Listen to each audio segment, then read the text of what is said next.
రాష్ట్రంలో కాంగ్రెస్ ప్రభుత్వం ఎన్నికల సమయంలో ప్రతి సంవత్సరం 2 లక్షల ఉద్యోగాలను భర్తీ చేస్తామని హామీ ఇచ్చిందని సిపిఎం జిల్లా కార్యదర్శి వర్గ సభ్యులు సయ్యద్ హాషం గుర్తు చేశారు. అయితే ప్రభుత్వం అధికారంలోకి వచ్చి 2.5 సంవత్సరాలు గడిచినా ఉద్యోగాల భర్తీ విషయంలో ఎలాంటి చిత్తశుద్ధి చూపకపోవడంతో నిరుద్యోగులు తీవ్ర నిరాశకు గురవుతున్నారని విమర్శించారు. రాష్ట్రంలో ఖాళీగా ఉన్న ప్రభుత్వ ఉద్యోగాలను వెంటనే భర్తీ చేయాలని డిమాండ్ చేస్తూ సిపిఎం ఆధ్వర్యంలో బుధవారం హైదరాబాద్లో నిర్వహించే మహాధర్నాలో పాల్గొనేందుకు నల్గొండ పట్టణం నుండి బయలుదేరిన వాహనాన్ని సిపిఎం జిల్లా కార్యదర్శి వర్గ సభ్యులు సయ్యద్ హాషం జెండా ఊపి ప్రారంభించారు. ఈ సందర్భంగా ఆయన మాట్లాడుతూ రాష్ట్రంలో కాంగ్రెస్ ప్రభుత్వం ఎన్నికల సమయంలో ప్రతి సంవత్సరం 2 లక్షల ఉద్యోగాలను భర్తీ చేస్తామని హామీ ఇచ్చిందని గుర్తు చేశారు.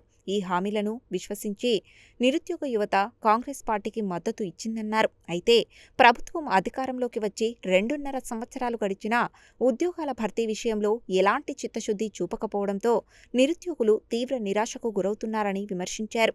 రంగారెడ్డి జిల్లాలో ప్రకటించిన యూత్ డిక్లరేషన్ ప్రకారం జాబ్ క్యాలెండర్ విడుదల చేసి ఖాళీలను భర్తీ చేస్తామని హామీ ఇచ్చిన ప్రభుత్వం నేడు ఆ హామీలను అమలు చేయకుండా మాట తప్పిందని అన్నారు. రాష్ట్రంలో ఖాళీగా ఉన్న 19,000 పోలీస్ ఉద్యోగాలను వెంటనే భర్తీ చేయాలని, ఎన్నికల హామీ ప్రకారం నిరుద్యోగ భృతి అమలు చేయాలని డిమాండ్ చేశారు. అలాగే రాష్ట్రంలోని అన్ని శాఖల్లో ఖాళీగా ఉన్న ఉద్యోగాల భర్తీకి నిర్దిష్టమైన జాబ్ క్యాలెండర్ ప్రకటించి నియామకాలపై కాలపరిమితితో కూడిన కార్యాచరణను వెల్లడించాలని కోరారు. కేంద్ర ప్రభుత్వం ఏటా 1 కోటి ఉద్యోగాలు కల్పిస్తామని ఇచ్చిన హామీ కూడా అమలు కాకుండా మిగిలిపోయిందని విమర్శించారు. కేంద్ర రాష్ట్ర ప్రభుత్వాలు వెంటనే స్పందించి ఉద్యోగాల భర్తీ ప్రక్రియను ప్రారంభించాలని, లేని పక్షంలో రాష్ట్ర వ్యాప్తంగా నిరుద్యోగ యువతను ఐక్యం చేసి మరింత ఉధృతంగా ఉద్యమాలు చేపడతామని హెచ్చరించారు. ఈ కార్యక్రమంలో సిపిఎం జిల్లా, పట్టణ, మండల నాయకులు బండ శ్రీశైలం, ఎండి సలీం, దండంపల్లి సత్తయ్య, నలపరాజు సైదులు, మల్లం మహేష్, బొల్లు రవీందర్, ఎం కిరణ్, కండ యాదగిరి, ఎండి ఆదిల్, రాజేష్, నవదీప్ తదితరులు పాల్గొన్నారు. నిరుద్యోగ వృద్ధి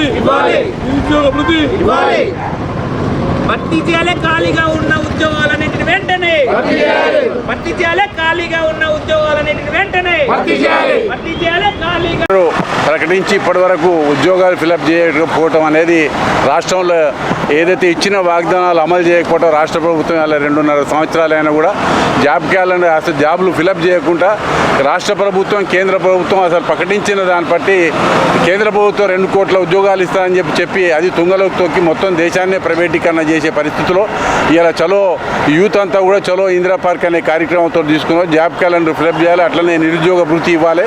వాటి మీద అన్నిటి మీద కూడా యూత్ అంతా కూడా ఇలా చలో హైదరాబాద్ కార్యక్రమం తీసుకుని కనుక వెంబడే రాష్ట్ర ప్రభుత్వం చర్య తీసుకొని వీళ్ళ ఒక యూత్ డిమాండ్ ఏదైతే ఉందో అది అమలు చేయాలని చెప్పిన డిమాండ్ తోటి ఇలా చలో సిపిఎం పార్టీ ఆధ్వర్యంలో చలో ఇందిరా పార్క్ అనే కార్యక్రమాలు జయప్రదం చేయాలని చెప్పి విజ్ఞప్తి చేయడం జరుగుతుంది. కాంగ్రెస్ పార్టీ ఎన్నికల్లో ఇచ్చినటువంటి నిరుద్యోగ సమస్యకు సంబంధించినటువంటి ఏటా 2 లక్షల ఉద్యోగాలు ఇస్తామని చెప్పేసి ప్రకటించినటువంటి హామీని, అదేవిధంగా కేంద్రం ప్రకటించినటువంటి 2 కోట్ల ఉద్యోగాలకు సంబంధించినటువంటిది నిరుద్యోగ సమస్య పరిష్కరించాలని డిమాండ్ చేస్తూ సిపిఎం పార్టీ ఆధ్వర్యంలో ఈరోజు ఇందిరా పార్క్ దగ్గర మహాధర్నా చేపట్టడం జరిగింది. ఆ ధర్నాకి నల్గొండ నుంచి తరలి వెళ్ళడం జరుగుతూ ఉంది. కేంద్ర రాష్ట్ర ప్రభుత్వాలు నిరుద్యోగ సమస్యల పట్ల సరైన దృక్పథంతో ఇచ్చిన హామీలు అమలు చేసే విధంగా చర్యలు చేపట్టాలని చెప్పేసి సిపిఎం పార్టీగా మేము డిమాండ్ చేస్తా ఉన్నాం. కాంగ్రెస్ ప్రభుత్వం ఎన్నికలకు ముందు ఇచ్చినటువంటి యూత్ డిక్లరేషన్ నిరుద్యోగ యువకులందరికీ కూడా మేము అధికారంలోకి రాగానే వెంటనే ఉద్యోగ అవకాశాలు కల్పిస్తామని చెప్పేసి అన్ని డిపార్ట్మెంట్లలో ఖాళీలన్నీ కూడా ఇన్ని ఖాళీలు ఉన్నాయి, ఈ ఖాళీలను మొత్తం కూడా భర్తీ చేస్తామని చెప్పి గద్దెనెక్కినటువంటి రేవంత్ రెడ్డి ఈరోజు మొత్తం నిరుద్యోగుల్ని పట్టించుకుంటా రోడ్డు మీద పడేసినటువంటి పరిస్థితి ఉన్నది. కాబట్టి రాష్ట్రంలో ఉన్నటువంటి ఖాళీగా ఉన్నటువంటి పోస్టులన్నీ కూడా భర్తీ చేయాలని చెప్పి డిమాండ్ చేస్తూ సిపిఎం పార్టీ ఆధ్వర్యంలో ఇందిరా పార్క్ ధర్నా నిర్వహిస్తున్నాం. ఈ ధర్నాకు నల్గొండ జిల్లా నుంచి మేము ఇక్కడ నుంచి తరలి వెళ్తా ఉన్నాం.